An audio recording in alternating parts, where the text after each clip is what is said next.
आगामी विधानसभा चुनाव की पृष्ठभूमि पर मुख्यमंत्री एकनाथ शिंदे ने राज्य भर के साथ ही नांदेड़ जिले में भी संगठन अधिक मजबूती से बांधने के निर्देश दिए हैं। पूर्व सांसद हेमंत पाटिल सहित शिवसेना के अन्य नेताओं को ये जिम्मेदारी सौंपी गई है, जिसके अनुसार सोमवार 29 जुलाई को नांदेड़ शहर के शासकीय विश्राम गृह में युवा सेना, महिला इकाई, अधिकृत संगठन के जिला प्रमुख, सह संपर्क प्रमुख, जिला संगठक, उपजिला प्रमुख, विधानसभा प्रमुख, महानगर प्रमुख, तहसील प्रमुख, शहर प्रमुख, जिला परिषद सदस्य, पंचायत समिति सदस्य आदि सहित शिवसेना के अन्य पदाधिकारी कार्यकर्ताओं के साथ हेमंत पाटिल ने बैठक की। इस बैठक में उन्होंने सभी 9 विधानसभाओं का जायजा लिया। इस समय विधायक बालाजी कल्याणकर, जिला प्रमुख आनंद बोंडारकर, गंगाधर बडूरे, उमेश मुंडे, बाबूराव कोहलीकर, अशोक उमरेकर, तुलजेश यादव, गुरकुदे आदि सहित अन्य पदाधिकारी कार्यकर्ता बड़ी संख्या में उपस्थित हुए थे। नांदेड़ जिले के सभी 9 विधानसभा निर्वाचन क्षेत्रों में शिवसेना का संगठनात्मक एकत्रीकरण और उसे मजबूती से बांधने का कार्य इसके माध्यम से चल रहा है। इसी मुख्य विषय को लेकर इस जायजा बैठक में चर्चा हुई।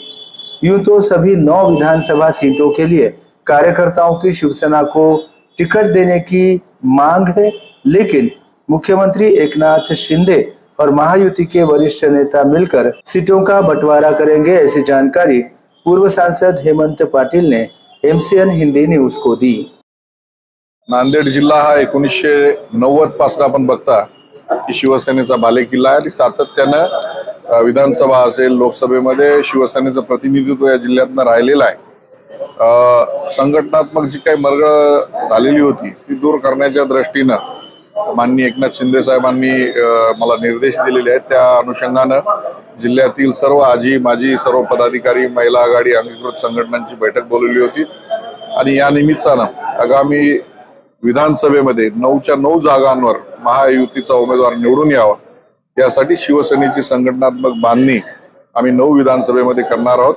त्याचा आढावा जिथं जिथं कुठं पदाधिकारी नसतील तिथे पदाधिकारी, घर तिथे शिवसेना, गाव तिथं प्रत्येक ठिकाणी घराघरात शिवसैनिक असला पाहिजे अशा दृष्टीने व्यूहरचना आम्ही रचत आहोत आणि पुढचा जो पंधरवाडा आहे त्या पद्धतीनं सर्व जिल्हा प्रमुख, तालुका प्रमुख, शहर प्रमुख सर्व लोकांमध्ये जाणार आहेत, त्यांना भेटणार आहेत, शासकीय योजनांची माहिती देणार आहेत।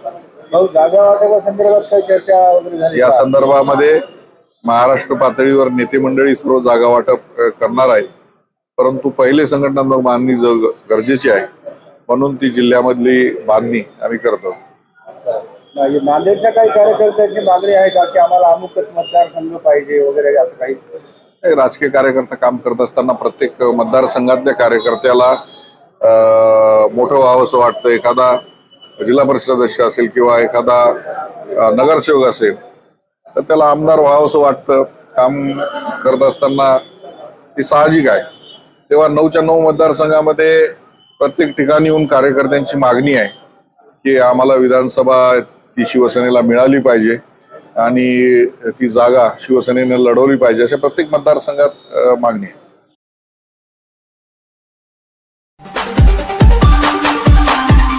नांदेडमधील पहिली वहिली 3T डायग्नोस्टिक MRI मशीन जी देते हाय रिझोल्यूशन इमेजेस, तेही सामान्य MRI पेक्षा स्वस्त दरात। आजच संपर्क साधा Durga Marathwada 3T diagnostic centre, Rizwani building, Tushniwal hospital समोर, डॉक्टर्स लेन, नांदेड। संपर्क मोबाईल 9130096001।